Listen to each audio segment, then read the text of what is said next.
Oh, dude, the gas returns. Dude, I'm out of control as well because Lisa's away. Lisa went away today and with the kids. So it's like me and George, the dog. You know, it's anything could happen. Anything could happen. I'm trying to, like generally when Lisa goes. And George doesn't care. He doesn't care. No. George doesn't care if you're on talk base. He's cool either way. Exactly. And like in general, when Lisa goes away, I have all of these visions of like all of this stuff that I'm going to do. It's going to be amazingly productive. It's going to be it's going to be great. Yeah. And what actually happens is that I turn into a like 13-year-old child. That's what actually happens. I stay up way too late. Eat just junk. It's horrendous. Yes. So, but this time it's going to be different. I'm going to be in bed at 8:30 every night. I'm going to be getting up at 5:30. That's if I can stick to that. Are you serious? Yeah, 100%. Yeah, that's what I'm going to try and do. I'll check in on you after a couple of days and see where you're at, dude. So, okay, you're getting up at 5:30. What are we doing? Are we riding the Peloton? Are we taking a run? You're just getting up and getting ready for the day? What's the routine? I am going to get up, I'm going to have some breakfast, I'm going to work my face off for 3 hours. 3 hours. Then I'm going to have a break, go running, stuff like that. That's how I know you're lying, dude. That's how I know you're lying. I never said that this was thought through. Oh, hey, listen, I mean, I'm not prescribing, and I'm not saying I'm doing any of the things I said. I'm just seeing where you're at in terms, like, my family keeps telling me, like, hey, is Scott riding that Peloton yet? Because when he does, that means that you better be jumping back on. Are you still not back on it yet? No. No, dude, but listen, the plan is yes. It just hasn't happened yet. I look at it every day. I go, God damn it. Because when I get back on it, the hope and the dream is to stay on it. Yeah. I just don't want to commit to it. Like, I'm just like, maybe one more day. Oh, it's terrible, dude. It's terrible, but it's true. And every day your wife's getting on there and just like nailing it, right? Every day. Every single day. Yes. It's like my wife and my mother and my sister and my father. They all. I'm the only dude. I am the only one in the family. I'm the black sheep that like doesn't do it, and they're all talking about their numbers and their stats and who their favorite instructor is. Get out! And I'm like, shut up. All of them, dude. Yes. Every single one of my family rides the frickin' Peloton, dude, every day. And I'm not talking like, 2 or 3 times a week. No, they're like heavy, hardcore. So I just know that when I get back to it, I need to stay with it. That is so it's just easier to like not start. Anyway, yeah, man. Yeah, because if you start again, that's it. You can't quit for a second time. You'd just be like, you'd be an embarrassment. Exactly. You'd be just like, get out of our family, man. Yep. So right, exactly. Yeah, I would totally be like cast out. Yeah. So I need to like right now I just need to eat all the chips and I need to drink all the drinks and I need to like get it out of my system. Because when it's back to the Peloton, God. I wonder if are you leaving it to 2022? Like subconsciously, are you like, you know what? I've got a few months. I'm just going to gorge. And then 2022 is when it's going to happen. I hadn't thought that, but that's a good idea, Scott Divide. I like that idea.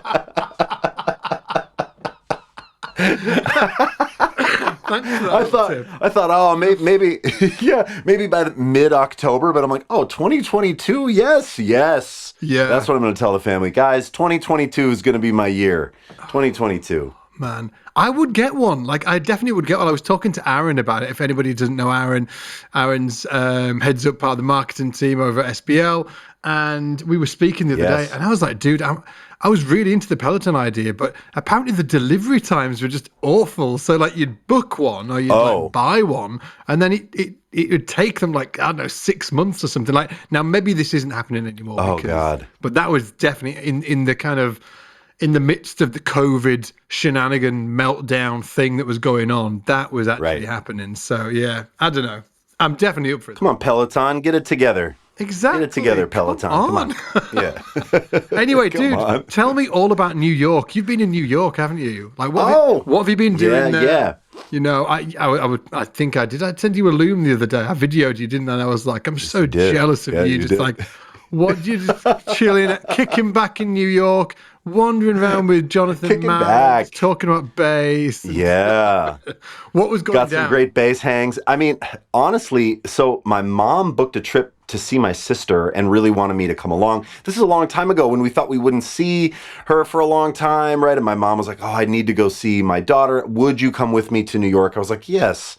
And then we booked it. We thought, oh, because of COVID, it'll never happen. And then it looked like, well, let's do it. And then it was great to go see my sister, Paige. Who's a ninja? She does stunts. She's a ninja. She's a ninja, legit. She's amazing. She's training in jujitsu. She does stunts professionally. She's awesome. And it's so fun to get together with her because we always talk about like social media strategy and the stuff she's doing. Our crafts are very different, but we kind of talk about, we have a similar passion. So fun. But my mom would go and like train and do stuff with her at the gym and the dojo. And I just ended up hanging out with bass peeps the whole time. Amazing. It was lovely. Got to hang with Jonathan Marin. Yeah, I was telling you that we walked. You know, it's so funny, man. New Yorkers are so funny. They're like, oh, yeah. Like, I brought my bass. I brought the new Voronsaku bass to show folks, and that was fun.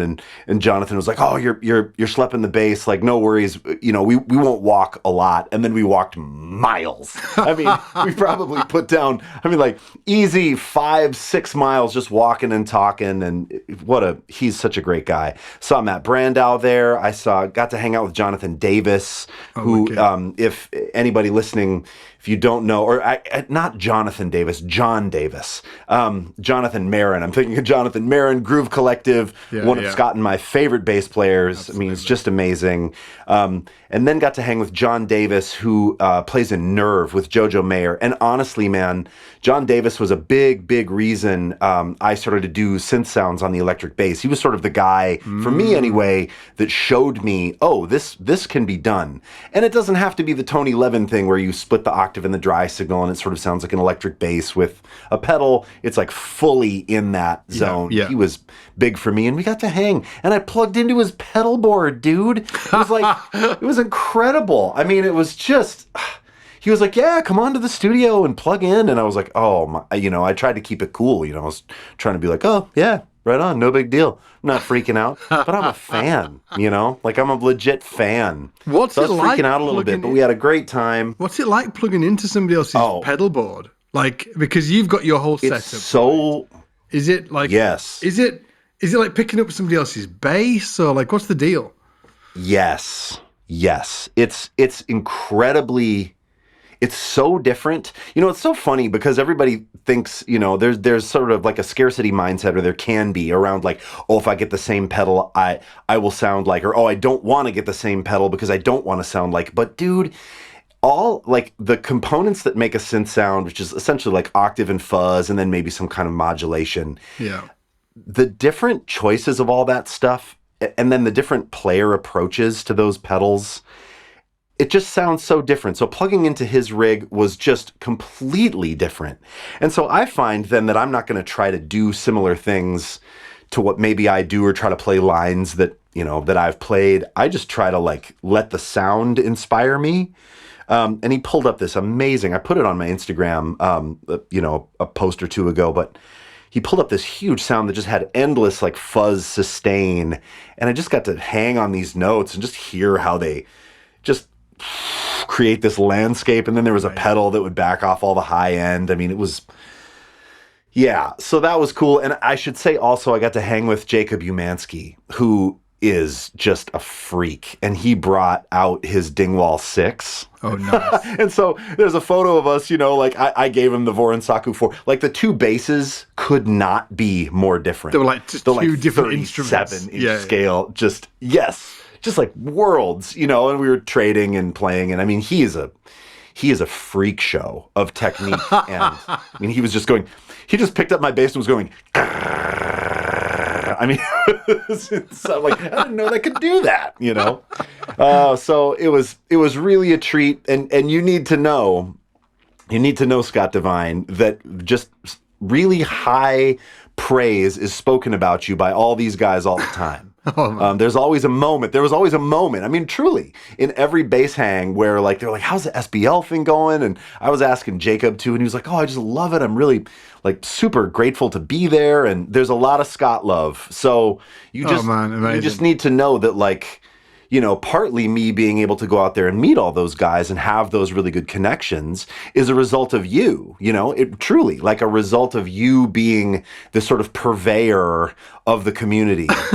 And that's not lost on me. I'm serious, dude. Not to brown nose you, man, but it's true. It's just true. And so, you know, it was very obvious, you know, like, wow, this community is very supported by SBL and everyone feels that. So it was so fun. And yeah, man. So yeah, thanks for asking. It was a blast. Oh, dude, that's amazing. Yeah, like Jacob, if anybody's not checked out Jacob before, Jacob Umansky on Instagram, if you are a member of SBL. Jeez. There's a bunch of live masterclasses he's done that you can check out in SBL, the membership, and they're bonkers, right? Because he's just got insane. Is it a 6-string he plays? 6-string Dingwall? It's a 6-string Dingwall. It sounds obscene, doesn't it? Yeah. It is insane. And his value is on consistency in like attack with all of his techniques. So whether he's playing fingerstyle and kind of hitting the bass or slapping or tapping, it all sounds like it's a similar intensity. It's really interesting to hear him play because it's just all, I mean, like everything he does just sounds like a machine gun. And for the style, like he plays in that band Intervals, which is like a cool prog metal band, and it's just ferocious. And what I discovered about him, Scott, is that he's really, really excited about education and about talking about the things he does in a way that elevates just beyond like, oh, this is the kind of the thing that I do in my metal band. Talking about like, well, what could consistency of technique mean to you? Yeah. Even if you don't play necessarily metal. And he was talking to me about like, he's like, oh, I wonder if I'll ever get to do a course for SBL. And I was like, hey man, like, I'm not the guy to tell you that, but I think probably. Yeah, you know, sure. He's really, you know, sure. Like, and he was talking about all these like, oh well, if I got to do a course, I would maybe think about doing this, or maybe trying to combine. Like, he's really in the headspace of thinking about education, and that's so fun. And it's not typical necessarily of the like really high level like monster technicians that are really thinking about how to like cross the line into and disseminate that information in a real clear and concise way to other players or students. So it was, man, and he's also 26. Did you know that? Is he only 26? Yes. I made some reference to, I'm 42. We're the same age, right? We're all 41, 42. Nah, I'm 42, man. Oh, maybe I'm 43. I've got no idea. My son knows. Are you 43? Anytime anybody asks me my age, I'm like, Story, how old am I? And he tells me. He hasn't told me in a few weeks, so I can't remember. But yeah, like 42 or 43. Okay. I made some reference, like, you know, some cultural, I forget what it was, but it was some TV show or movie, and he was like, Happy Days. And I'm like, wait. yeah, dude, you know? And he was like, yeah, he's like, I'm 26. And I'm like, oh, shit.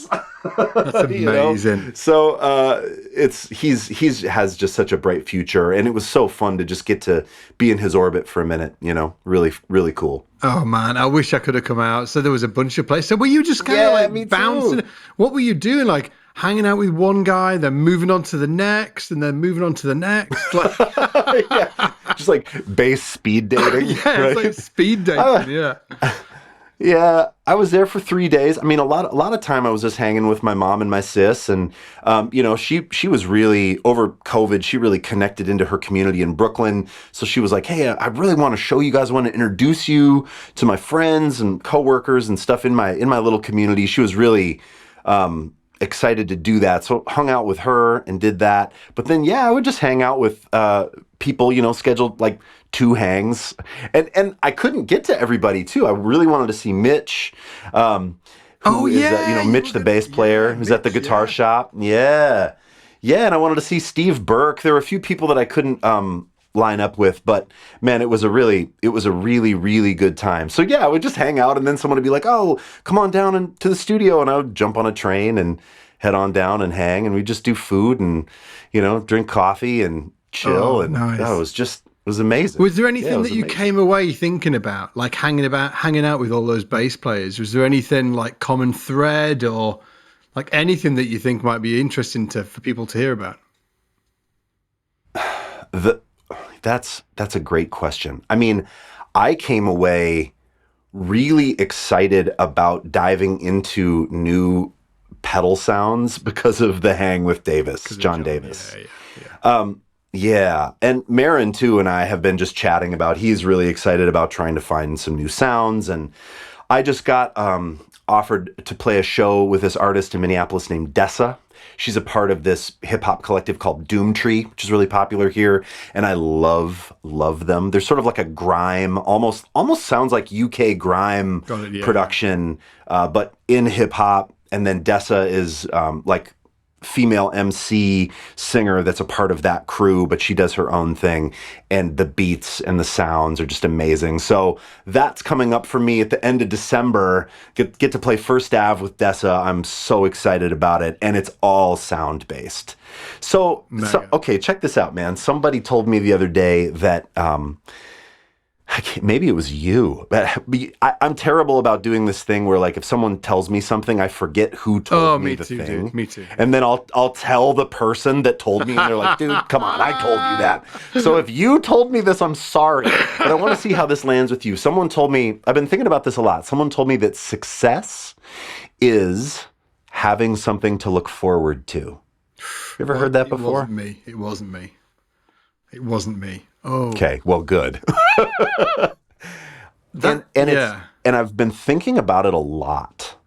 And in a way, part of me thinks it's so true that that when you have something that you're a goal, right, or something that you're excited about that's coming up, you just feel like the most successful person. It just feels like everything is moving toward that thing, right?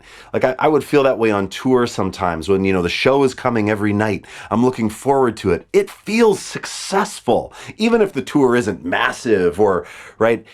But then the negative side of that is sometimes retail therapy can be that too, right? Like we were talking about gas, and buying pedals and basses of like, ooh, success is something you're looking forward to. So I'm looking forward to buying that new bass. I'm really looking forward to that. Or that new pedal or that new shiny thing. Yeah. But is that success or is that a fucking distraction?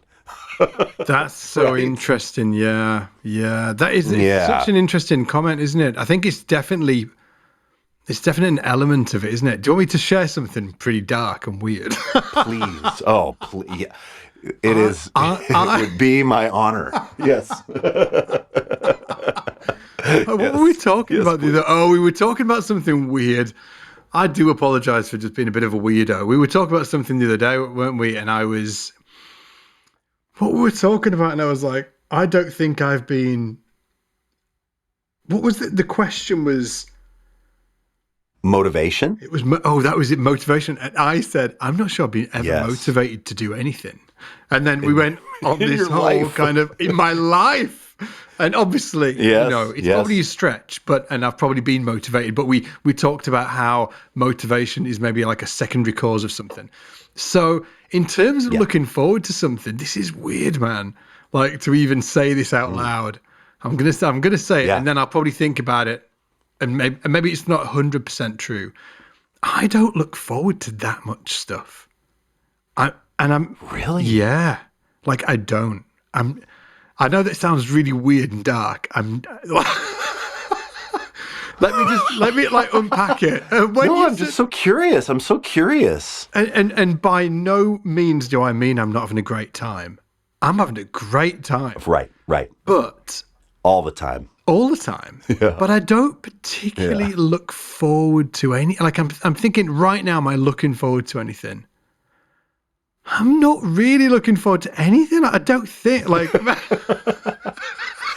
So this for you is a terrible definition of success. This is terrible. Maybe that's why I'm kind of just like, I'm kind of rolling this around in my mind at the minute. But like, I'm definitely, so if I think about things in the future, I'm intrigued by them. Like a lot of the time I'm super scared of them. I'm like, oh, that's going to be so scary. And maybe like an element of me is like no. There is like elements of me that are looking forward to some stuff, but it's much more, let me give you an example. Right? We're talking about doing like an SBL live thing next year, right? We're talking about doing that SBL live thing over 2 days, and it's going to be absolutely like awesome. I know. And it's going to be bonkers, right? It's probably going to be in New York. I'm really looking forward to that. Okay, right? And I am kind of, but when I actually objectively think about it, I'm just like, oh shit, this is so ridiculously scary. This is the work. It's the work, but the event itself. We're going to be flying people out to New York. There's going to be like 10 camera guys. We'll probably have like everybody there. Like Jonathan Marin will be there. I'm absolutely sure that we're going to have John Patitucci will be there. You know, we're going to have like, or you will be there, you know, like we're going to get, I can't wait. There's a bunch of like, I think I'm going to reach out to Andrew Goucher, get him up there. Like there's going to be a bunch of people involved. And although I am looking forward to it, it's definitely more like, I'm like, oh crap. So of course, because you have the most to lose. I mean, right. You're like on the hook for this thing, you know, you invite people to it and they're like, oh, fun. Oh, we can't wait, you know, but you are the thing. So of course I understand that. For you, it's not like, oh, hey, it's going to be this great thing. It's like, oh man, what if these flights don't work out? What about COVID? What, you know, I mean, there's a lot that you have to consider. I understand that. Yeah. And I think that even though, like, I feel like it's kind of sort of like, I imagine somebody saying, oh, I'm really looking forward to this bungee jump I'm going to do. You know, and it's like, really?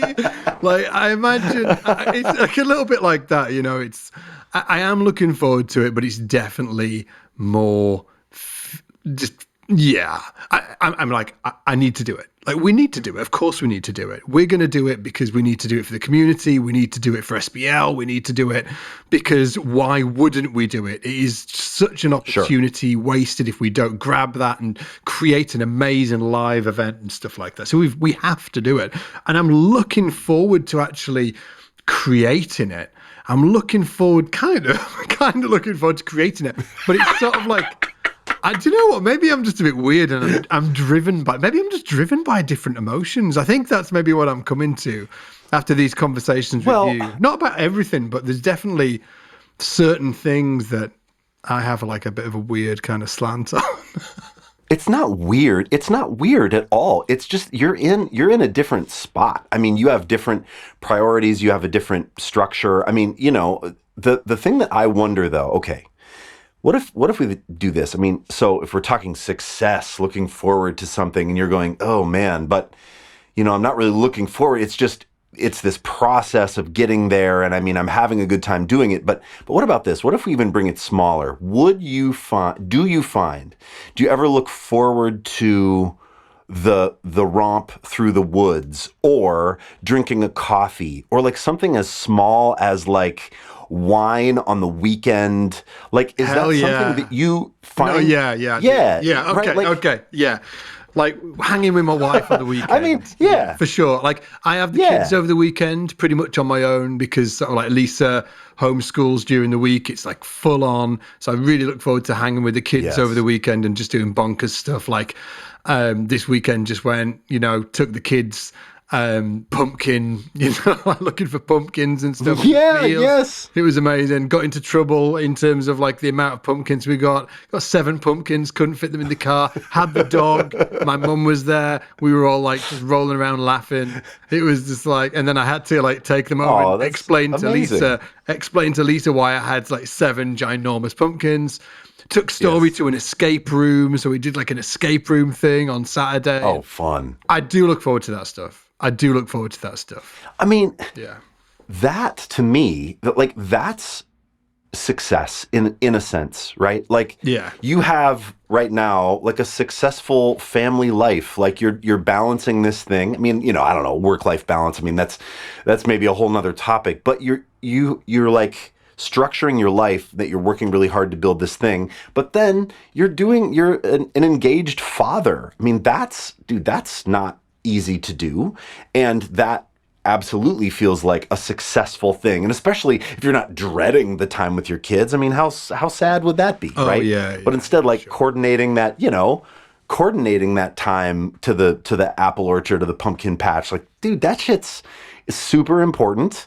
And if you're excited about those little moments, I think that, I don't know, that feels like a tangible success. It's funny because I've been thinking a lot about like business stuff, because since getting to know you and how you operate and how you prioritize and how you get stuff done, where I'm maybe a bit more of a procrastinator, and this idea of, all success is just having something to look forward to. I mean, in a way, like it's a nice thought, but it also might be sort of bullshitty too, right? Like I heard it and it really resonated with me, because I'm like, ooh, this gig coming up, or making a YouTube video. Like, there's stuff coming up. I get excited about making videos. I think it is part of it though, isn't it? It's part of being like, maybe success is sort of like being content with who you are and what you're doing, just feeling love for it and being content. Yes, and I'm not saying gratitude. I'm not saying that you don't have to strive, but just feeling kind of like gratitude for what you've got. But yeah, I think that, I still think that like, if you are looking forward to stuff, I think that is an indicator that you are, successful within a certain framing, for sure. And I think that to your point, I definitely do look forward to the family stuff for sure. But here's a weird thing, just to add in, and again, just to put it out there, I'm not saying that people, absolutely no way, shape or form saying people shouldn't look forward to anything. Like, go for it. It's just, I'm just telling you my truth of who I am and the way that I filter things. But I actually have this exact thing with Lisa, my wife. So Lisa will often say, oh, I can't wait for the holidays. I can't wait for the holidays. Or I can't wait for Christmas. Or I can't wait to go and do this thing, whatever it is, right? She can't wait to do the thing. Honestly, and she gets really annoyed with me, I never even think about it. Never.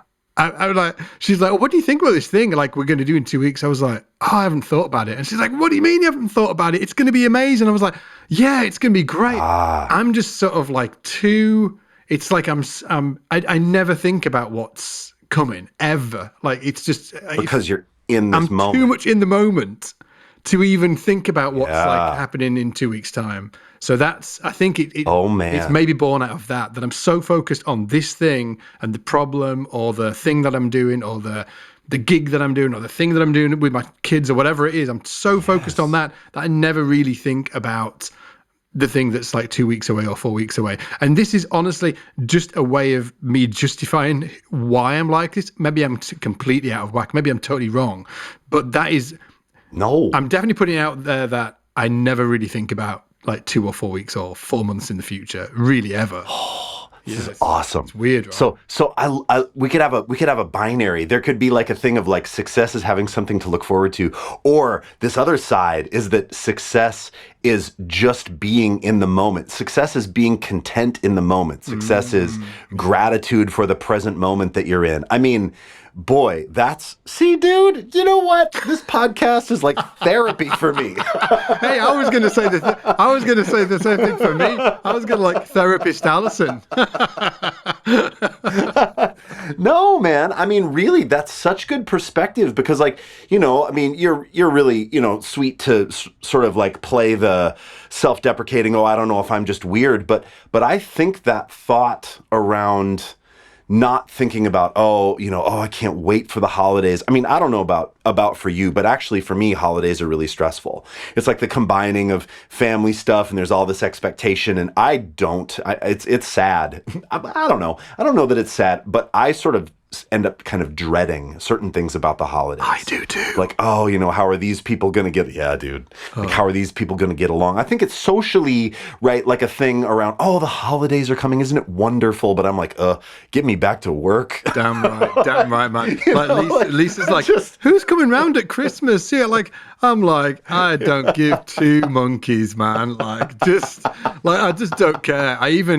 Like this weekend, we were talking about this exact thing. She was like, who's coming round? She was like stressed. I said, Lisa, I was like, this happens every single year. And the thing that's important for her is that she feels, just let me back up. We've got a big living space in our house. So it ultimately ends up the Christmas house that everybody wants to come to.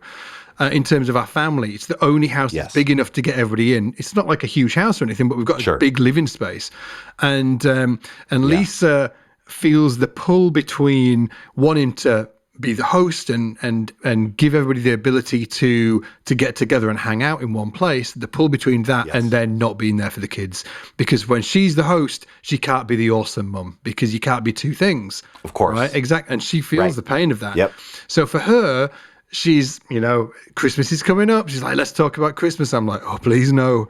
And then ultimately, I was like, look, we can't put ourselves in this situation every single year. We can't carry on doing this every single year, because that doing the same thing every single time and expecting a different result is the definition of madness. So let's not do that. Yes. So let's create a framework where we just say to the family, every other year, we will be the host house. You can come and you do the thing, and everybody sleeps over, and we'll have like the whole family. But then every other year, in between that, we'll also just do the small family thing where you can just be an awesome mum and give 110% of your energy and focus towards the kids. And she was like, I'm not sure. How did that go? I'm not sure. And I was like, look, I'll tell you how it went. It went exactly like this. I was like, no, we are doing this. The end, because she will just procrastinate. Wow. Yeah, she'll just procrastinate, and it just won't happen. She's the bungee jumper. She's on the cliff. Yeah. She knows it's going to be great. Yeah. This is going to be great, but she's just too scared to just sort of like. So I'm basically just going to push her off. It's going to work out, and it's what your family needs, of course. I mean, yes, we have hosted Christmas every year.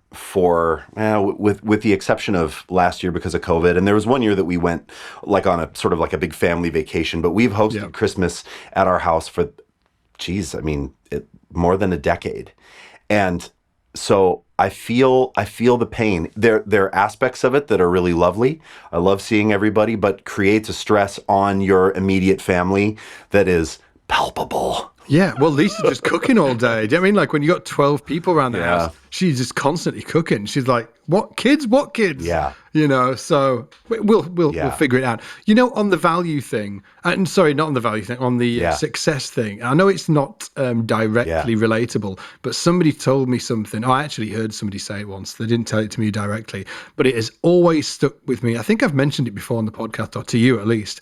I was listening to a guy one day, and he said this, and it's always stuck me, and it's been a key driver of SBL.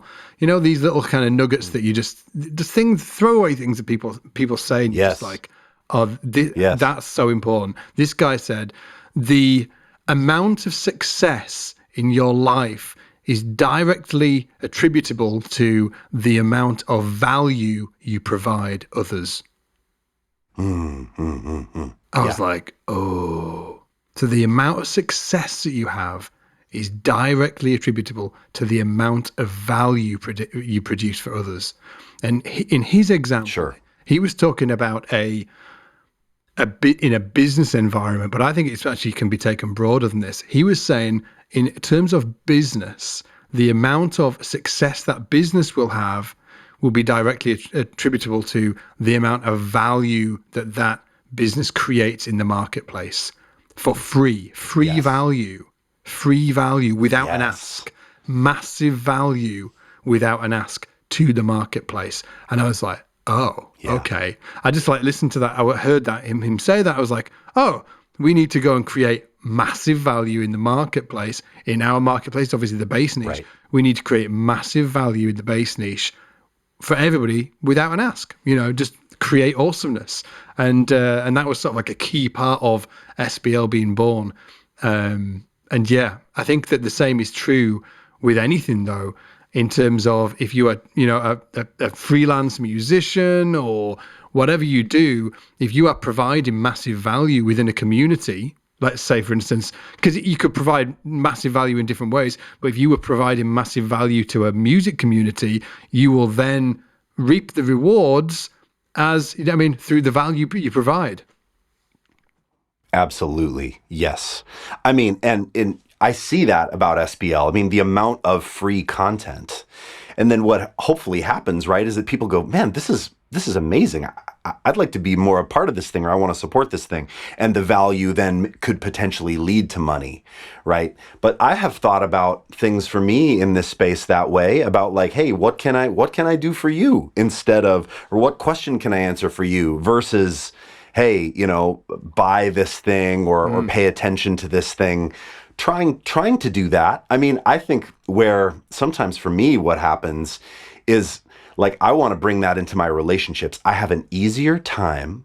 This is admission, might be sort of sad, but I have an easier time providing value on Instagram and answering people's DMs about signal flow than I do maybe showing up in a real way all the time for my wife or for my family, or it's like an easier ask to provide value in an Instagram DM is easier than like, all right, we got to get that house. All right, we got to talk about Christmas. All right, we got, so I have to provide value. Like, oh man. Yes, dude. Oh man, providing business value or providing, base value, it's my heart. It's what I want to do. And then sometimes I don't want to, sometimes I put my head in the sand about the real responsibilities of being a family man, or, that's actually been a real struggle for me. And, sometimes my wife will see me talking about value, or like she might listen to this podcast and she's like, okay, Allison, like, oh, all that value you're providing, someone DMing you about pedals. Clean the damn bathroom. I know where she's coming from. That's like, I know that I get the same thing from Lisa, and I think that they've totally got a point. And I think that you're absolutely right. I think that the reason why people want to follow you on Instagram is because you provide massive value on that channel, which is why, we spoke about it, weeks and weeks and weeks ago, when I said that you stuck out among everybody I was watching on Instagram. I showed you, this is before we'd even spoken, everybody on the team, I was like, go follow this guy on Instagram. He gets it, because you were providing massive value to the community for nothing, for the goodness of your heart. And I was like, right. And this, like, good things happen when people do that. The end. And even though you don't have sort of an end game in mind, you got to take the risk. You've got to be like, you know what, I'm just going to go forth, provide value, and it's like that kind of sort of like make it and they will come kind of thing, isn't it? And yeah, I think so. You kind of got to believe that. I do think that's true. And with value, I think it is. And I was going to say, I absolutely agree. And I've seen, please. I was going to say, but to your point with the family stuff, that's harder, man. That's complex. It's harder. It is. Yeah. It's harder. Yeah, it's hard. Yeah. And sometimes I feel like a hypocrite, and I've had a few friends too, like old friends, like that I've had for a long time, kind of call me out on like, hey man, like crushing it on Instagram. How come you won't hit me back on text? And so it's good. It's yeah. That's a right kick in the ball. So Right, it is, yeah. Yeah. Oh yeah, hanging out with all these strangers, it's easier. Like, I will say the thing about value in a business space is that it's easier relationally to provide that value and to think you're in this relationship value exchange because it's connected to something that either you're doing as a business or connected to something that you really are excited about and feel passionate about. So when someone asks you if you can power the HX Stomp from the Noble DI, the answer is no, but here's a workaround. I'm excited to answer that question 50 times a day, but then to really dig in and do the hard work of being a good son, dad, husband, right? Like, that stuff is the stuff that I think that I need to apply this value mentality more to, if I'm just being real honest. Yeah. It's the value part, isn't it? If you want to, if you want to link it to that statement, it's like, what is value? Like, I think that on Instagram or any social channel like that, providing value to somebody is, turning up in their feed and showing them cool stuff. And then if they DM you, helping them out with X, right? And that's the value. There's only a few different ways you can actually provide value on those channels. Whereas within a family context, there are so many different ways of providing value. So, for instance, cleaning the bathroom, telling somebody you love them, phoning your mum when you should have phoned her yesterday, or spending time with there's just so many. It's a real complexity. It's like a bird's nest, isn't it, of things that you can do to provide value. And it's really easy to under index on one of those things or a few of those things. Absolutely. So, because there's so many, because you have to be there in so many different ways. It's very easy to, do a bunch of stuff or not do a bunch of stuff that you should be doing. So, I'm absolutely with you on that, and it's tough. It's tough. I know it's turned into a bit of a sort of like a family session, but it is really hard. It's okay. Yeah, it's really hard being awesome all the time, isn't it? And I think that, like like it is, isn't it? You tend to have like 10 minutes of being awesome. Statement. You are 10 minutes of being awesome, and then you just sort of like descend into who you are, who you normally are, and who you really are. Yeah. It's like trying to sustain the awesome, isn't it? And how many kids have you got? You got 2 or 3? Two. Two. Yeah, just 2. Yeah. So I'll give you a, and this is. I'm not shooting down anybody that has more than 2 kids here, but Lisa and myself, we were talking about having another kid a year or so ago. Yeah. And we were like, it's probably time. If we're going to do this, it's probably time, because Lisa's 40 or 41, and the kids are 8 and 6, and it'd be, if we were going to have 3, it'd be cool to get them sort of like all kind of sort of like, so there's a nice sort of like age gap between them all. But it was me actually, and I said, because I think Lisa was like, she did start. I think she would have had like 10 kids or something like that, honestly. But I said to Lisa, I was like, what? If I really honestly ask myself, like, am I crushing it at being a dad right now, or could I be better? I said, like, honestly, I think I could be better. So if that's true, is having another child going to make me a better dad for the 2 kids I've already got? Or is it actually going to make it more complex and and take time away from the time I've got with those kids? And it was actually that for me. I was like, I think I could be a better dad right now. I think I could do a better job. And I think that I need to hold myself accountable to that. And if I have another kid, I'd be worried that I'm not, it would be a different question if I was absolutely nailing it. If I was like killing it, I'm like, I'm just doing a great job. I'd be like, what? I've got this dad stuff down. Bring another one in. But right then I was like, what? I could be better. It's like having sort of like, you could think like, what happens if you sort of like, if you got a job or whatever, right? And you're not doing a great job.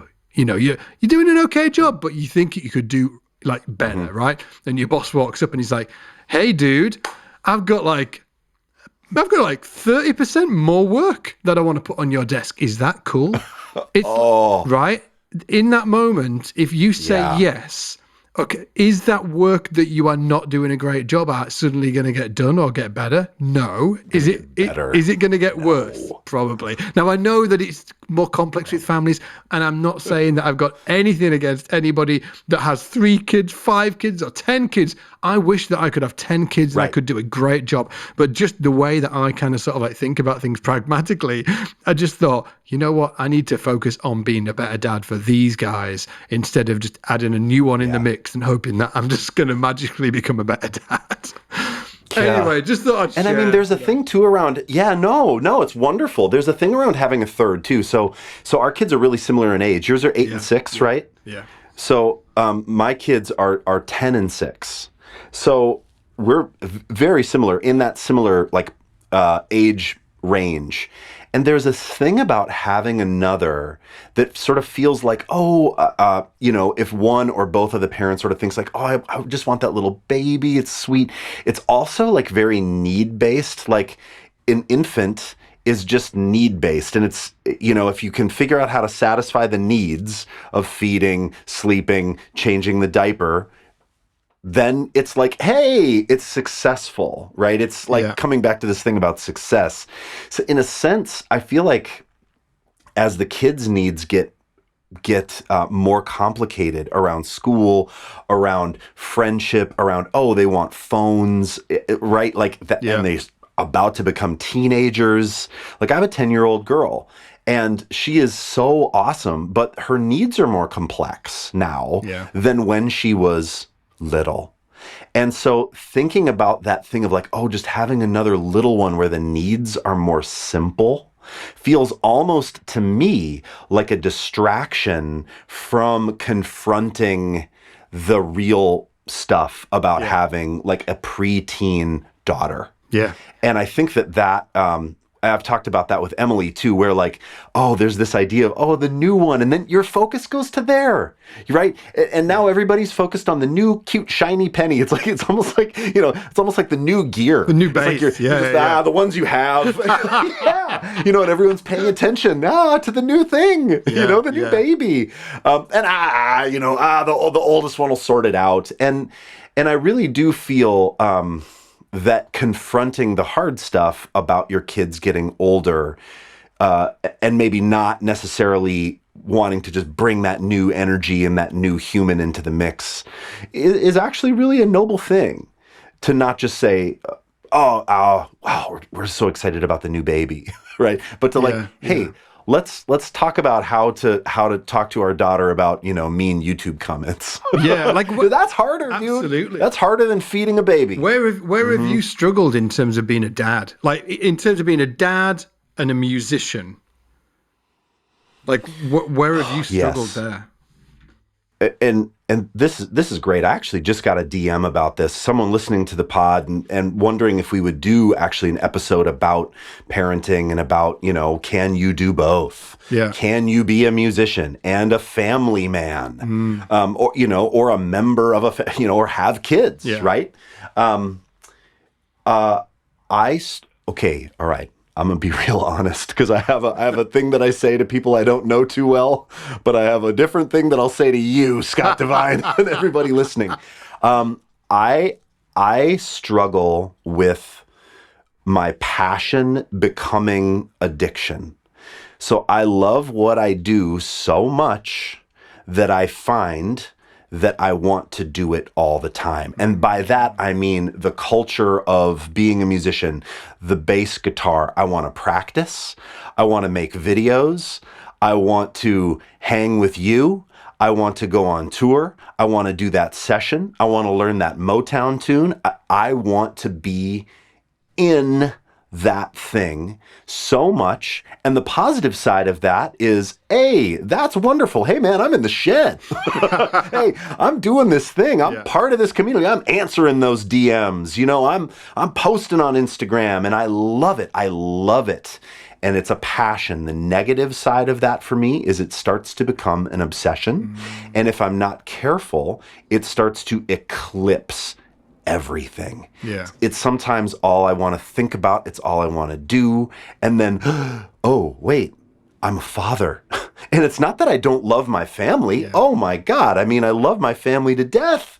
I love my kids. I love doing stuff with them. But if I am not careful and if I do not really intentionally make space for family time, I really struggle with being absent. And not in terms necessarily of literally absent, like, oh, I'm always on the road. And there was a period where I was on the road more, but absent even mentally. Okay, we're hanging out, we're playing Legos, we're doing that thing. I struggle with being in that moment. Yeah, see, that's it for me. Maybe have a bass in my hands. That's it for me. It's the same for you? It is exactly the same, yeah. So my wife is has Irish, a lot of Irish blood, and Irish women are strong. And we'll kick your ass if you step out of line. So in terms of how I set up my time around the kids and family time, I've got I never start work before 9 in the morning. I'm always pretty much finished by 5:30 every day. So it's like 9 to 5:30 every day. And then when Lisa's busy in the evening doing something, I might work a little bit then. But if she's not, I will not be working because I don't want to. I want her to feel like I'm not working all the time. And then on weekends, I never work. Never work on weekends. But here's the problem for me. It's the presence. It's like being mentally present because I too, like you, I'm an addict, right? So I'm addicted to what I do, and it consumes me all the time, and it's all I think about, and it's so freaking hard to stop that. So it's, for instance, you finish at 5:30, whatever it is. It's not, there's not like a button I can press to be like, boom, power down, man. That side of the brain is now gone. Now it's time for family time. I walk into the house and I've just got this stuff, all of the stuff that I've been thinking about, all of the worries, everything I'm excited about right then, all of it, the MTD bass I want, whatever it is, all of it sort of but now it's the time for the kids. And my wife, and I should be sort of fully focused on them. And I find that so fucking hard. So hard. I'm trying, man. I'm assuming, well, I know there'll be something I can do to fix it. To fix me, but I don't know what it is. But I'm searching. I am searching because it's a constant and has been a constant problem for me for years. Years. Well, let's search together because I mean, even, dude, honestly, even you saying the part about how you have very strict restriction on time around work is really helpful for me because I find that if left to my own devices, I would just be working, not necessarily working, but doing something with the instrument or with music 24/7. I wouldn't sleep. I would eat. And you wouldn't go on the Peloton. Copious amounts. Copious amounts of coffee, no Peloton.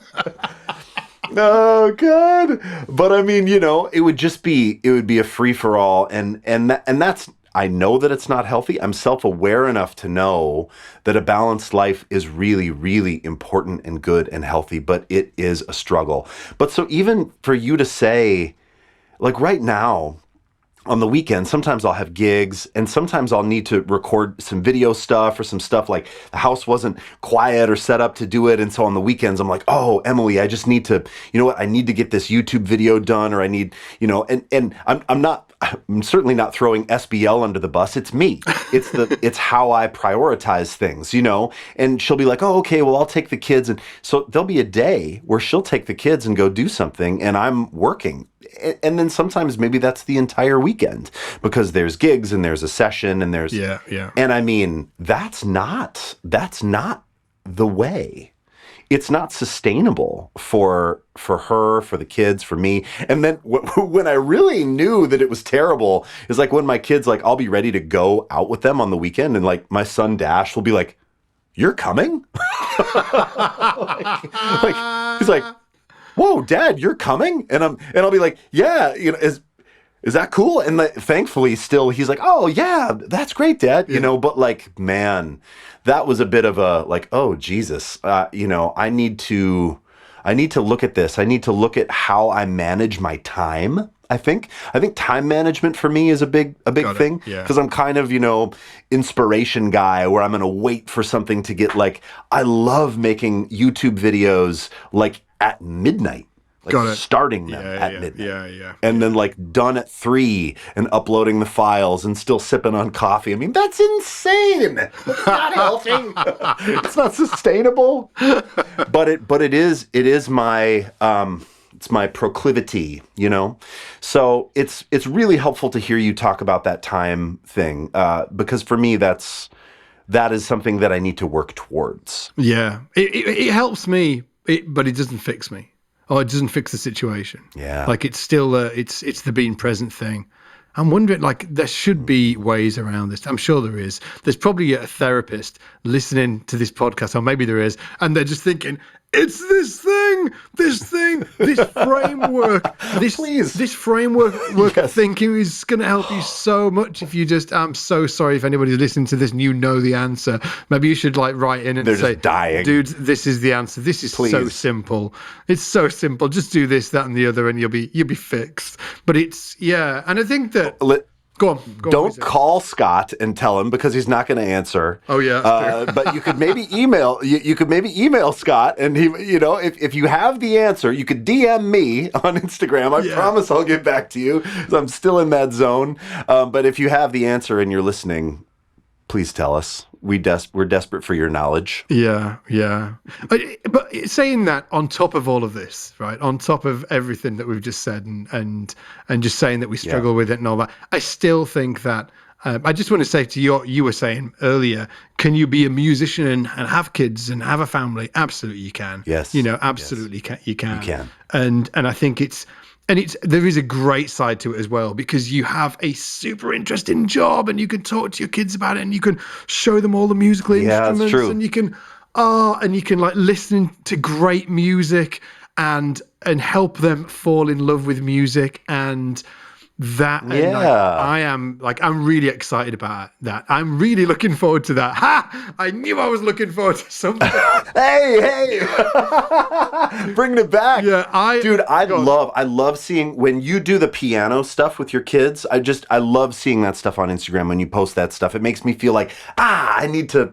Oh man, I love it. I love seeing how you interact with your kids around music. It's really inspiring. Honestly, everybody that is a parent right now, everybody that's a parent should go and buy a small keyboard and stick it up in your house and plug it in and leave it up so the kids can just walk by it and just tap on them keys and just play with it. Like I could slap myself so hard for not doing that. Like I think we've only had it up maybe like 6 months or something like that.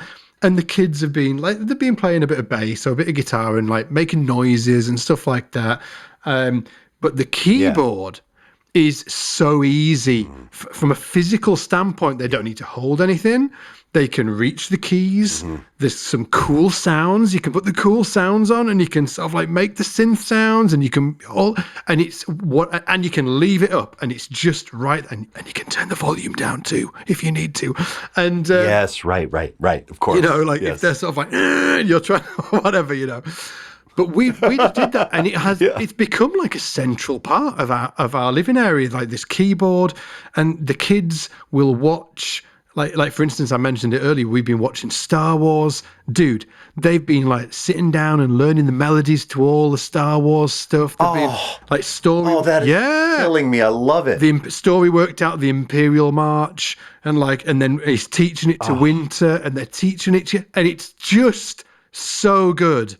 It's so good. I think that I romanticize in my mind about, you know, like yesteryear, sort of like in the 1950s, where every single household had a piano, and like maybe this is untrue, I'm not sure, but then at Christmas time they'd sit round and they'd sing Christmas songs to the piano. Like that shit is the absolute bollocks. That is what we need. I'm like, oh, it's so good.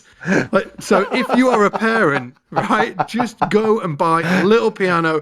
It'll cost $100, little keyboard, plug it in and get your kids into it, because it's the easiest route in. As a musician watching, like trying to figure out how to get my kids into music, the keyboard is the way. It's so easy for them. That's so cool. Yeah, man. Also, if you're an American listening to this podcast, you now know that "that's the bollocks" means it's awesome.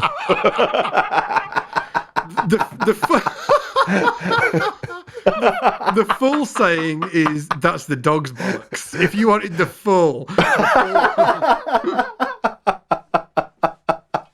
Oh man, I love it. You know, I've had this thing with my kids around music where I haven't wanted to push because I don't know, like I also want to support them. Like I don't want to be the disappointed dad if they don't fall in love with the bass. Yeah. You guys, if you fall in love with the bass, you got a lot of cool instruments coming your way. Like I'll hook you up with all the good stuff. Like when I go, you have any like vintage fun thing will be at your disposal, and they're like boring.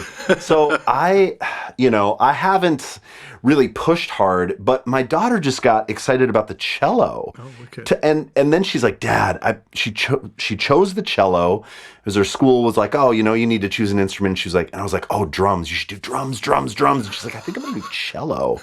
And I said, wow, okay, amazing. And she said, Dad, that actually, if you get okay at cello, it actually paves the way in my school for upright bass. Wow. And I was like, what? Like I have such a love-hate with upright bass. I have one. Yeah. I play it a bit. I do actually more sessions on it than I do gigs. Yeah. But there was a time in my life where I toured, like predominantly playing upright poorly. And I have it, but it's in the corner, and it's the thing that's like, hey, I'm over here if you ever want to pick me up and do stuff, and I'm like, I hate you though. And she was like, I think maybe upright bass. And I was like, you have got to be kidding me. But it's so cool to see, the kids start to interface with music. Oh, yeah. And have you done this with your kids? Have you taken them to any shows yet? Have you brought them along to see a concert? Dude, I haven't. I think it's going to blow their minds. I think it's going to blow their minds. Blow their minds. Oh, I mean, have you done it? I've taken Everly to a few things, yes, and I haven't taken. We're going to take her to AJR, which is like a pop band in the States. I don't know if you know them, but I've heard of them. She really likes them, and I think we're going to surprise her and take her to that, and it will blow her mind. But she's been like side stage and backstage at some things that I have done, not like massive level things, but she really loves this idea that if I go to a thing with Dad, there's like snacks in the green room, and there's kind of a cool, you get to be sort of part of it. You get to stand on the side, and everybody else is in there, doing that. That's a pretty fun when they start to realize, oh, you're part of the music being made. Yeah. That's pretty cool. Yeah. But I'm really excited too, to just take her to a show as a spectator and be with her and singing. My little guy, Dash, who's 6, isn't maybe quite ready for that experience yet, but I'm excited to do it with him too. But yeah, I mean, sharing in that, man, it's pretty incredible. I think you're absolutely right. And I think that, and just to be explicit as well, interestingly, I've taken exactly the same kind of pathway as you have, in terms of we haven't pushed the let's play an instrument on our kids. I kind of wish I had, in a weird way, because I've got several friends who have got kids similar age to my eldest, and they have done. They're like, you will play an instrument.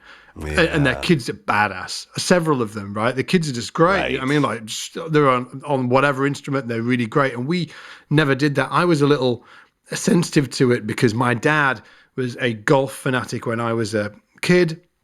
So I grew up with a golf, yeah. So I grew up with a golf club in my house. Yeah, okay. For years.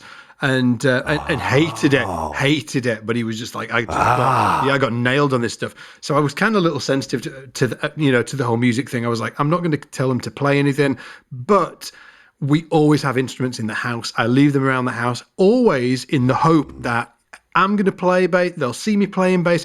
They're just going to start picking this stuff up, right? And it never really happened. Yeah. They did play little bits, but it never really happened until the piano. That's when it that's when it really, Yes. it's when it really started happening. So maybe it's just sort of like, you know, different instruments or whatever. And I think that you just got to have them in your house. Yeah. I actually, I know this, or where I got this idea from was when I was working on the cruise ships, there's a fantastic pianist called Tim who was on my first ship. And he had 4 brothers, and I went to stay at his house one night, and all of the brothers played instruments, and in general, they just all played all instruments. Like they all played a bit of guitar, they all played a bit of keys. There was like a drum kit there. They all played bass, obviously, because they play guitar. Most of them sang. Do you know what I mean? Like, and I said to Tim, I was like, "What was the deal?" I was like, "How come you like? When did you start playing?" And he was like, "Oh, I don't know." I was like, "What do you mean you don't know?" And he was like, "We just had instruments. My dad just left instruments all around the house." So he said, so as a kid, Right. he said, I can't tell you when I started playing an instrument. I can't tell you what instrument it was. He said, they were just all around the house. And he said, it's almost like I got to like 12 or whatever, and I could just play a bunch of instruments just as a byproduct of them being around the house. And I always thought, I'm going to do that. I'm just going to get a lot of instruments and stick them around the house and let the kids just play on them like they're toys. And that's what's currently happening and has been going on for the last 6, 7, 8 months. And we have, and since that's so cool. Yeah, and since that, we have got them both.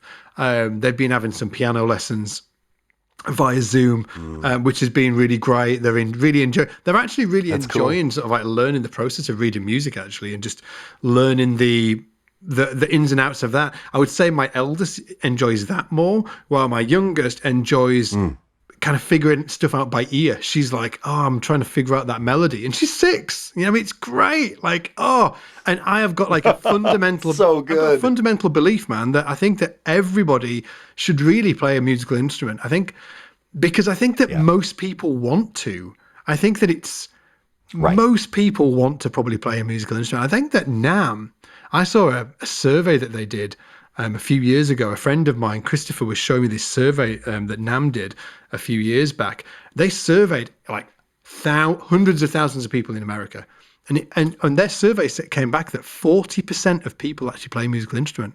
That blew me away. I was like, 40%? Wow. 40%. Wow. It's like almost, you know. That's a lot. Almost like, 5 out of every 10 people. Almost. Ha.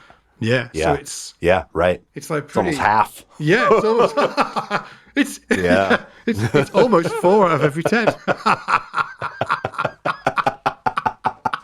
Oh, that's the bollocks. Oh, man. You know, it's the dog's bollocks. But yeah.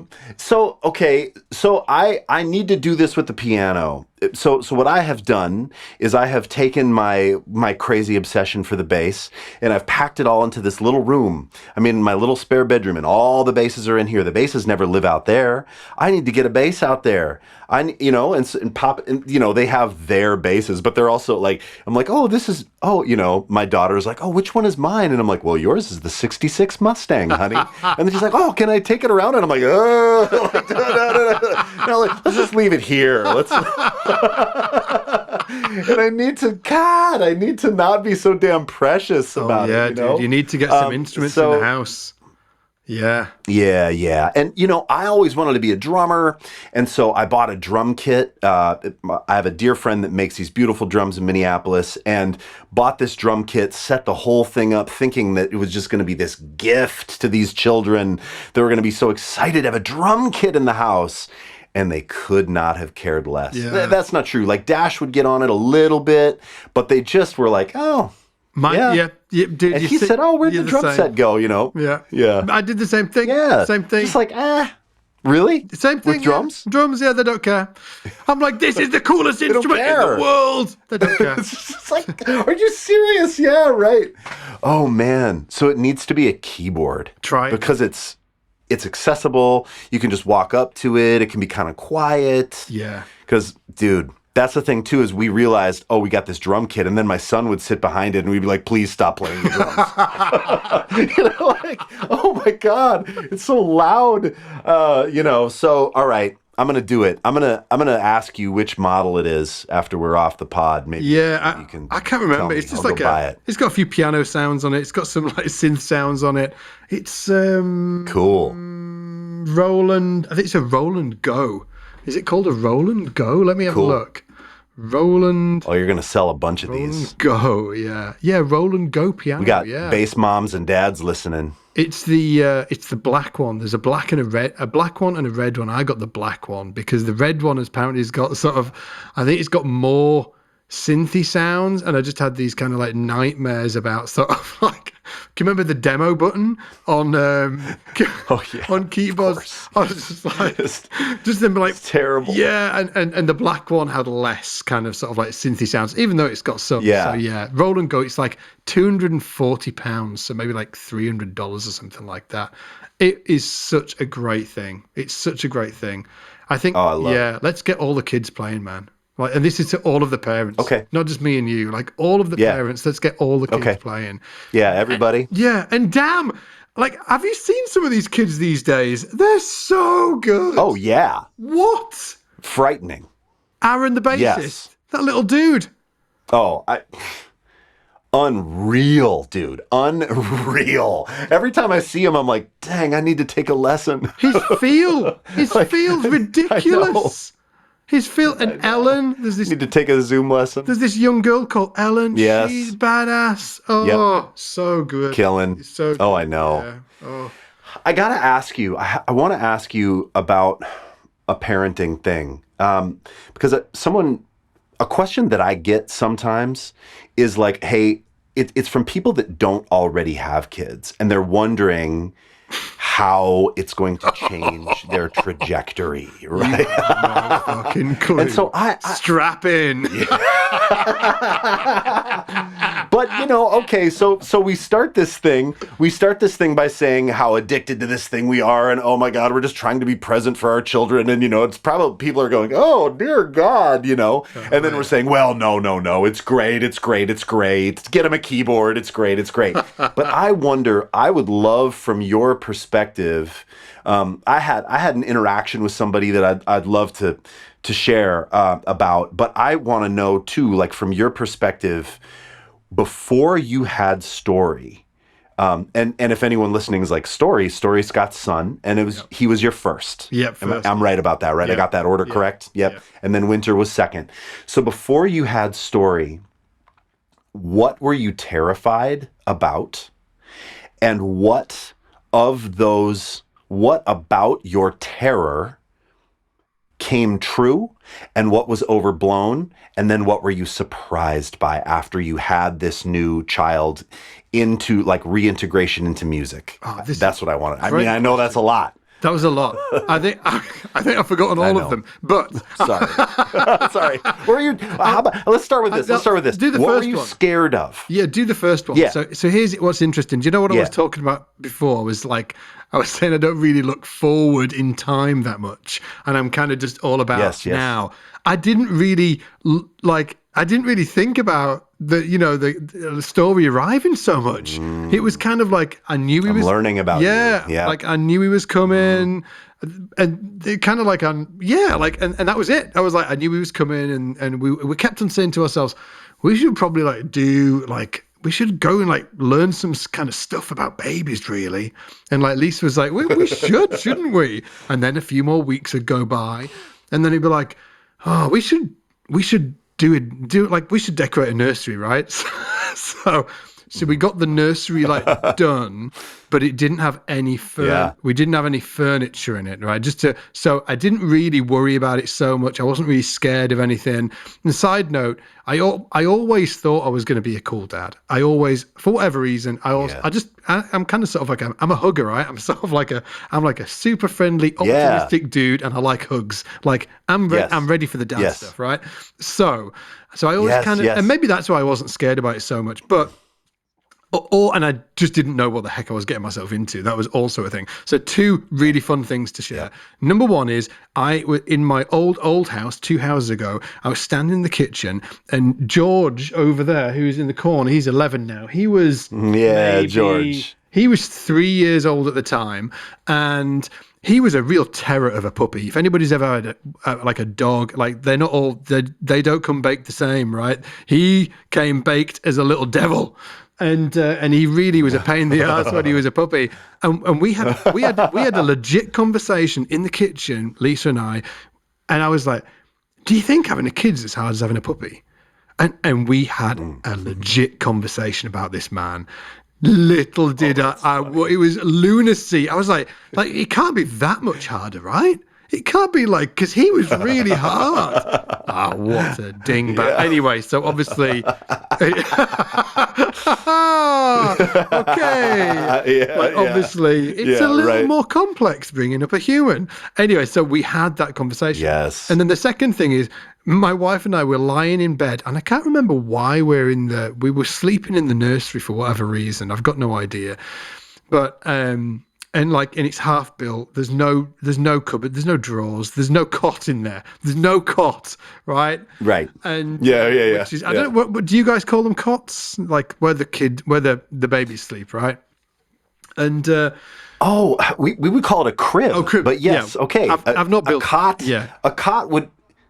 Yeah, a cot for us is like maybe something like a single mattress that's set up sort of temporarily, but there's no walls to a cot, at least in my world. But got it, crib, I got it, crib, I love it. I'm tracking. So we I haven't built a crib or anything like that. Anyway, so we're sleeping, and it's like, we've got loads of time, dude. It's like 2 weeks to when the kids, when Story's arriving, right? We've got loads of time. I'm going to get the crib, and I'm going to do a thing. I'm going to finish off the decorating. And then Lisa's water broke at like 3 a.m. and we laugh about it all the time, man. She woke me up and she was like, Scott, I think my waters have broken. I was like, no effing way. I was like, and this is what I said. I was like, dude, I've not even got a crib. Well, I said, I've not even got a cot. And she was like, oh, we haven't got a cot. So anyway, we got out of bed, and we were like, oh, waters are broken. And it was like, we waited until like 8 o'clock. And I was like, right, get in the car. We're going to have to go to IKEA and get a cot. So we jumped in the car. Lisa's water's still broken, obviously. Zoomed to IKEA. We bought the cot. You're kidding. No, we've got the cot. And I'm like putting the thing together. I'm like, no, there's a baby coming. And I was like, I should have read some baby books. Oh my God. We didn't read any books. We didn't do anything. Oh. And then 24 hours later. Oh, that's incredible. Yeah, 24 hours later, we've got a baby. And I can remember just thinking, oh, what the heck am I going to do with this? I was like, and honestly, dude, the fact that her water broke and then you went to IKEA is incredible, dude. I will say, it was so funny. We had a real scream. We were just having a real laugh. Oh. Yeah. And on the day, honestly, like I've heard people talking about when they had a baby.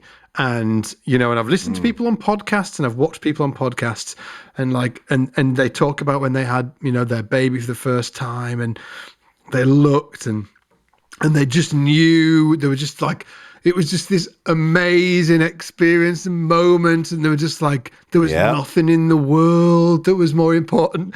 That was nothing like my experience. Nothing. Like, I love it. I love somebody it. Somebody handed me Story. I was like, oh, it's a baby. I was like, oh. And you're like, maybe it's somebody else's baby, hopefully. I don't know. Like, do I get to give it back? And I looked at Lisa, and like she had a terrified face, and I had a terrified face. I was like, whoa. And then it was just awesome. And it was just awesome. Like, it was just awesome. But it definitely wasn't this sort of like, oh, I didn't cry. I mean, there was. Oh, yeah. I was just kind of like freaked out, but in a great way, in a funny way. I was like, oh. Sure. And then we put him, here we go. We put him in the car to take him home. And like Lisa's like, Scott, you're driving like 15 miles an hour. I was like, don't talk to me. I'm concentrating. I was like, it's just going like so slow. I was like, I daren't go fast. But yeah, so of course not. Yeah, it was great, man. It was great. I absolutely loved it, and it was a ride. in terms of just bringing up a child or children now, it's just been wild. So for anybody wondering what it's like, it's just intense. And the thing you asked about as well is like what surprised me. It really surprised me that sleep deprivation is the worst thing in the world. It is insane. Like that first like 2 or 3 days where it's just the baby is awake all night and it's all the what time. Is going on. Yeah. Yep. It's bonkers, mate. I know. Oh, I know. Yeah, absolutely. And I mean, I think actually I feel like it's so helpful to hear, because you're expected to love this baby. Yeah. You're expected to have that thing. You hear people talk about it all the time of, when I held my, my child for the first time, this new chamber in my heart opened up. I didn't know that I could have more love in my heart, but I did, and I couldn't believe. And I like the fact that you're like, I didn't feel that way in the beginning. And then, you grow to have this relationship with this creature that is your child. Now, I will say for me, I had that experience. I was terrified. I did have that experience, and I was sort of like, I knew that it was a cliche, and I didn't think I was going to have it. And I was already like, if I don't have that feeling, it's going to be fine. I know and then I'll even be able to talk about it and be one of those cool guys that says, oh, I didn't have that. But then, I got to know the baby and, and I was like, yeah, that's going to be me. And then we had Everly, and it's just it just exploded when Everly was C-section. And so they pull this baby out of my wife's stomach, and they held her up, I'll never forget it, over the curtain. What, like Simba? And she was, yes, like Simba, except she was covered in blood, and she opened her eyes, and her eyes looked black. Oh, God. And she went, and shook and blood rained down on us. And we went, and my wife and I were like, oh, like we talk about it all the time, where we were like, it was like demon child. I mean, but after that,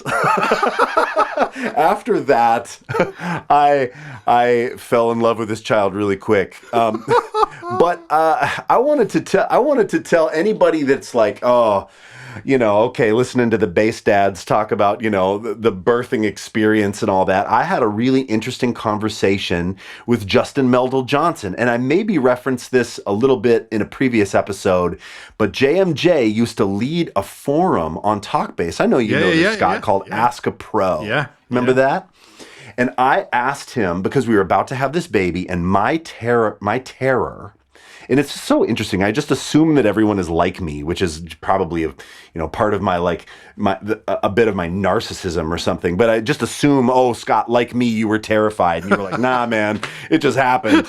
But I was, and I was terrified, and my terror was around how it was going to change my life and how it was going to change my passion of the bass. Got it. Yeah, right? It was like, oh, how is this going to impact on my gigs? Which is such an asshole thing to think, but it is the way it was. The way that was my reality, right? Yeah. Yes. And so when I had asked JMJ a question in the forum, and I said, hey, just curious how you found having a child and marriage to be as a successful touring, musician, bass player with a name and, this amazing career trajectory. Yeah. Because I noticed that he was married, had a child, and then divorced. And then this was before I think he had remarried. And so I didn't know, I was just so curious how he was going to answer, or even if he would.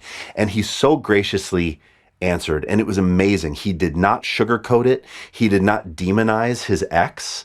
He said, boy, I really loved my first wife. I was so amazing to get our daughter out of that marriage. Was an incredible thing. He said, but what I realized is that I am married to my work. Mm-hmm. And of the 10 years that we were married, he said, 6 of those years I was on the road. 6 of those, if you just count the days, 6 of those years I was on the road. He said, and they were good gigs. They were, really cool, good gigs, typically with good budgets, where I could fly the family out. We could, I was making money. I was doing this thing, but it wasn't enough. And I thought, wow. I mean, it was so, JMJ, if you ever hear this, man, it was such a lovely reply, because he could have said, oh man, she didn't get it. He could have put onus on, oh, it didn't work out because, we weren't compatible, or he could have not taken responsibility, not been accountable for his own thing, but he's so self-aware and so smart, and then so wonderful to be truthful about it and say, honestly, I'm married to my work. I was not married. I mean, I was married to her technically, but I was really married to my job. And I thought, whoa. And it was it kind of like was this gut punch for me at the time, because I was expecting him to not be so truthful, I think. Yeah. And it really forced me to take a look at what was going on. So at that time, I had a gig that was great money. It was on the road, but it wasn't fulfilling in other ways. I didn't really like making the music, and I also it was with an artist that was difficult to work for. And so I remember having this thing of like, oh, well, if I have this baby, I'm going to need to quit this thing, and oh, what if I never make money again? And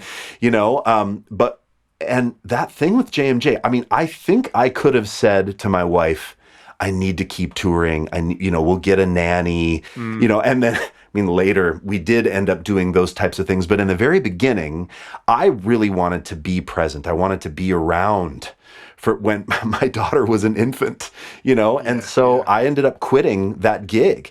And I remember being terrified to quit that gig, thinking like, oh no, this is going to be, like, what if you never tour again? I mean, I was already in my 30s. I mean, and I'm thinking that's over, What ended up happening for me, just the short version, what ended up happening, or long story longer, what ended up happening is I dug in really deep into Minneapolis. And so, I was around, I wasn't on the road, but I was doing gigs and really like trying to make connections with people in my community. And then as a result of being grounded or just being home, being off the road, I made all these other things that then when my daughter Everly got a little older, some things sprung from that time that I really devoted to being home. Yeah. And so, I think it's absolutely doable. If anyone listening is like, oh, can you do this? Or will it like wipe out your career? It does not wipe out your career, but it does change your career, right? Or it changes the trajectory of what you are able to do if you want to have a family. And I'll say too, I did take a tour when my son was born. I took a tour that was 10 weeks. It was with Eric Hutchinson, and we went out and opened up for Kelly Clarkson, and it was incredible, but it was too long. It was too much. And that's one of those things that I look back and I go, I had a wonderful time on the road, but I regret not being around in the very beginning more with my son, who was really small, and to support my wife. Yeah. So I kind of found that threshold, right? I quit one road gig and went, okay, we're done. I'm going to be done doing that. And then some things started to pick up, and then, my wife was like, oh yeah, you could go do that. It'd be great. I'm like, yeah, okay. And then I went and did 10 weeks, and 10 weeks for me was like, oh, that is not a sustainable amount of time to be gone for me and for my family. Yeah. And I had to just find that out, kind of the two extremes. I think you're absolutely right. I think that you've got to just find it out. You've just got to work like anything. You just got to get better at it, haven't you? I think I was thinking about this the other day. Yeah. I was kind of questioning whether we should, every year that we live really should be better than the one that we've previously lived. Health obviously being cool and stuff like that, because Sure. we're getting to kind of like live our lives and like practice as we go, and and I think the same like Hopefully learning and stuff like that. And I think with parenthood, I think there is like just a bunch of learning to be done. And I think when you first get into it, it's really complex. You don't know what's going to be coming up. You don't know whether your kid's going to be okay. You don't know whether there's going to be health issues. There's so many unknowns. So I think that you've just got to go into it, so true. with your eyes open, but also with like a bunch of positivity. I just sort of, it's doable. It's totally doable. And I think that it's totally doable. It's kind of like, it's kind of related. I think that being a parent, but also being a husband to somebody, like these two things, they're both very similar. They're different but similar, and they both require, kind of your attention, and they require you to really value them, and they require you to bring value into those relationships and turn up, and for you to be super present, hands up. I really find that bit hard. Me too. Like I really do. And I think that I'm just to close, I guess my thoughts upon it. I'm just really, really I've just got a massive gratitude for having the family experience that I've had over the last few years. Like I really am, and obviously we've not hung out or anything like that, and I don't know your family, but I just get the same exact vibe from you, that the ups, the downs, the ins, the outs. The being crap at certain stuff. But like overall, I'm just like so freaking over the moon to have the experience that I've had, and it's just it's so good. It's so good. I agree. And I should say too that I wouldn't change it. I mean, I hear you saying that too, that looking back, I think that, people are like, oh man, is it really going to change stuff? Yes, it will absolutely change everything. And you will be so grateful that you did it. Or at least that's my hope. That's the way I feel, is that I can't imagine my life without my kids. I can't imagine it. And to even think, I don't know about you, but I remember thinking back, pre-kids, what the hell did I do with my days? Dude! What did I do? What did I do? Was I just on Talkbase all day? I must have been. Oh man, I was such a loser before I had kids and a wife. I was yes, dude, me too. I was just such a dick. Me too. I was like, what the F? Seriously, Divine? What? I know. I had all of this time, acres of time, to do whatever I wanted. And I did nothing. Well, I did. I played a lot of bass. Nothing. But I could have done 10 times more. I would argue that I do 10 times more now, and 10 times, more than 10 times. I do 50 times more now with kids than I did beforehand. Because beforehand, man, it's just this like acres of space. Moore's law, isn't it? Moore's law states that whatever the goal is that you have, or the task that you have is, it will expand exponentially into the container you give it. Meaning, if you're going to write a book, interesting, if you're going to write a book and you think, I'm going to write a book, I'm going to do it in the next 5 years, it will expand exponentially, and it will take you 5 years to write the book. Whereas if you said, well, I'm going to write a book in 6 months, the same thing is true. It will expand exponentially into the time you allocate to it, 6 months. The interesting thing is, if you write a book over 6 months or over 5 years, just because you spent 5 years doing it doesn't mean that it's going to be X amount of times better. It just means that you just wasted a crap load of time. It's and when I look at myself before I had a family, minimal goals. I mean, just lots of time. Just sort of what a. I totally agree. And I'm so glad you said that, because it really does bring up this thing of I felt like I had never been more productive than when I had kids. And that's a misconception of people saying oh, if I have kids, I won't be able to do anything. Well, no, because it's this, what's the law that you said it was? Moore's law. What's the name of it? Moore's law. Moore's law. M-O-R-E. It's so true. I remember like the nap schedule. Remember when your kids took naps? Yeah. And, like there was this thing of like they would go down and there would be a 2-hour window that I had to do the thing that I had to do, whether it was prepare for the gig or cook the food or you know or go buy the food from Chipotle. That's probably more accurate actually. But like you know like. I found that then, because I knew that when they woke up, there was no putting on headphones and learning the tune for the gig. I had to do it now. Yeah. And it's not to say like, oh, you should have kids to be more productive, but I was amazed at what I was able to get done in that sort of scheduled window of time. Yeah. I'm like way more productive now. I would argue that most people are going to be more productive with kids than without them. I really do. Like maybe there's some freak shows out there that are just sort of like beasts, maybe. But like for me, oh man, it was just yeah. But it's been a blast. Yeah. When you were speaking about that, I was thinking to myself, it is a little more complex. You know, there's like these little stages that kids go through, like maybe towards the beginning of their life, where it's a little trickier. Like as they get a little older, like 4 and above has been a lot easier than 3. Oh yeah, for us, you know, like it's definitely it changes, right? Sure. It's easy for me to be like, oh, it's amazing. I can remember getting no sleep for like months. Oh, yes. Yeah. Yeah, and you kind of, there's something where, like, when you look back, there's something that humans do where they rose-colored glasses the past about kids, and it's a biological, someone told me, and this could be crap, I'm just talking out of my ass right now, but that someone told me that this is a biological thing that happens so that you will have more. It's a memory cleanse. You go, oh, that wasn't so bad. Yeah. It cleanses the memory.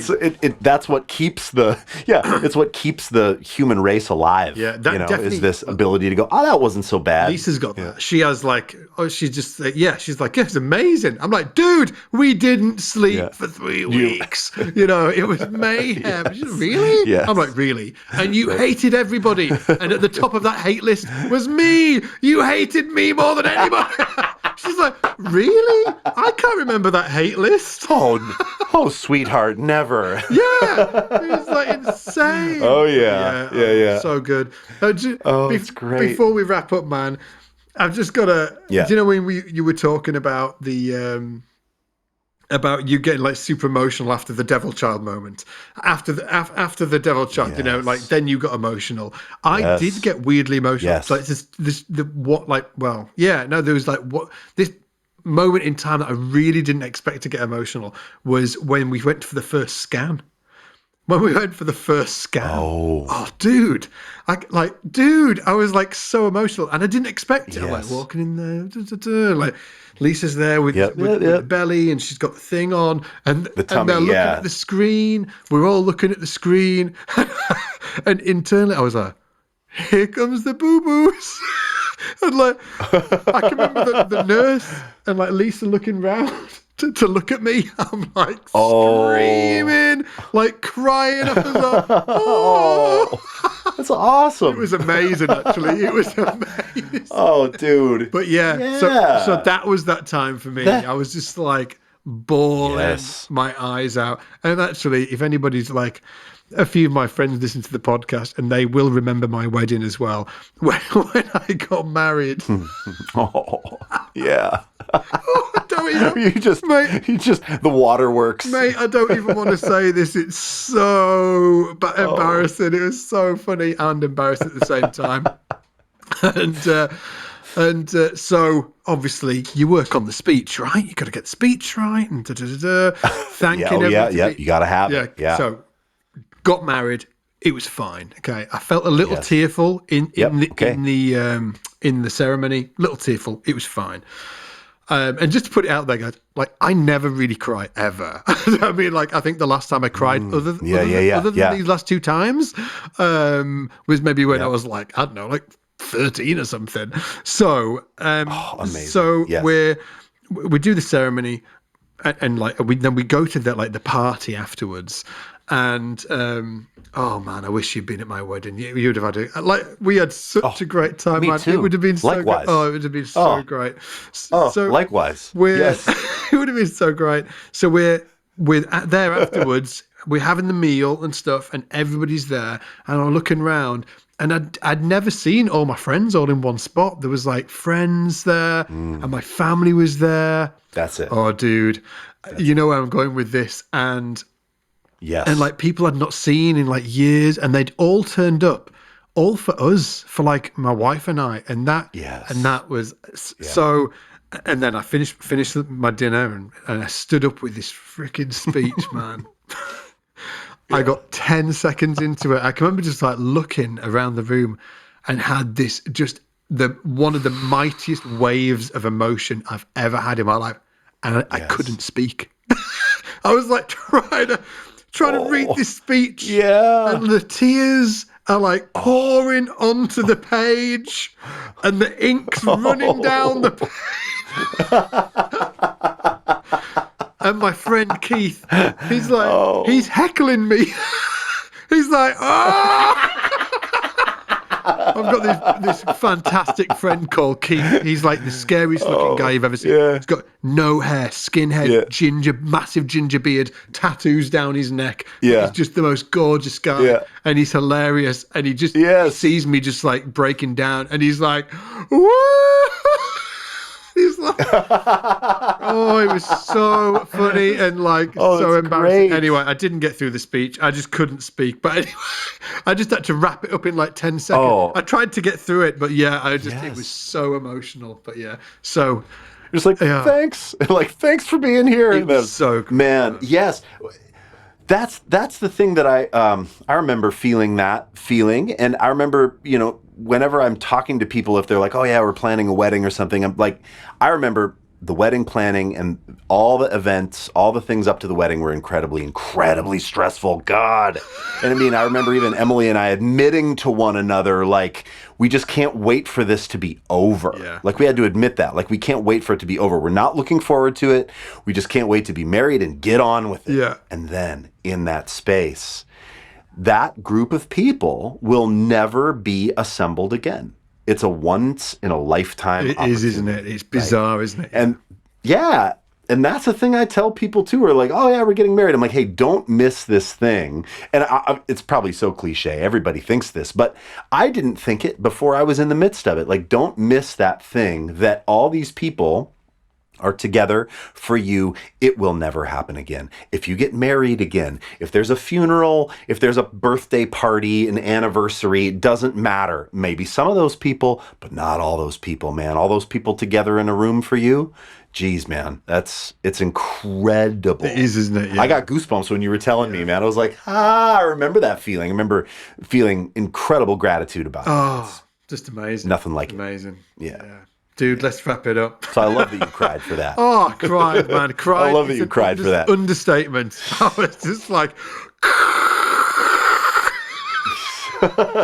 See, that's because maybe it's because you don't cry in a regular, you know what I mean? You're not, I'm the guy that cries at like a commercial. I'm watching the Olympics and a commercial comes on and I'm just like hiding it from my kids. I do get teary at films. I do get teary at films. I don't like properly cry, but I definitely I well up and I'll have like a tear. You feel oh yeah. Like I feel this I get super warm and I get like get tears in my eyes. But here's the weird thing. It's never about any films that you'd think it would be about, right? So my wife was like, have you seen Have you seen The Notebook? I was like, no. And she was like, this film reduces anybody to tears. I was like, okay. Yes. So watch the film, nothing. Dry-eyed at the end of it. It was sad. I was like, but dude, Nanny McPhee.